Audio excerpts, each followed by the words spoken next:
이렇게 돈을 써야 하는데 못 쓴 경우를 살펴봤습니다. 그런데 강원도 재정 운영을 살펴보다 보니 돈을 쓰지 말아야 할 때 반대로 쓴 경우도 발견됐는데요. 바로 보조사업 성과평가 제도 문제입니다. 기껏 평가를 해서 폐지 대상으로 분류해놓고도 예산은 다시 꼬박꼬박 반영되는 경우가 적지 않게 발견됐습니다. 이어서 김문영 기자가 취재했습니다. 2021년 강릉에서 시작된 난설언배 여자 바둑대회. 같은 해 추진된 고품질 축산물 생산 지원 사업. 강원도 보조금관리위원회의 평가 결과 매우 미흡을 받았습니다. 강원도비 지원 중단 대상으로 분류된 겁니다. 하지만 이 사업들은 2023년에도 지원 대상이 됐습니다. 특히 축산물 지원 사업은 사업비가 기존보다 2억 원 더 많이 반영됐습니다.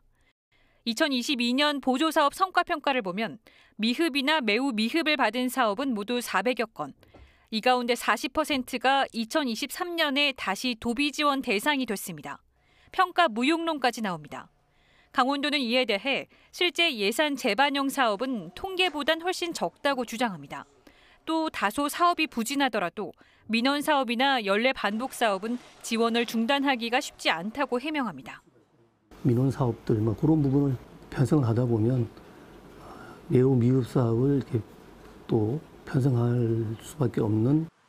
게다가 사업 시작부터 평가를 거쳐 차기 사업 예산 반영까지 통상 3년이 걸리다 보니 평가 결과가 제때 반영될 수 없는 구조입니다. 문제는 평가를 무력화하는 이런 관성적 운영이 올해도 되풀이될 수 있다는 데 있습니다.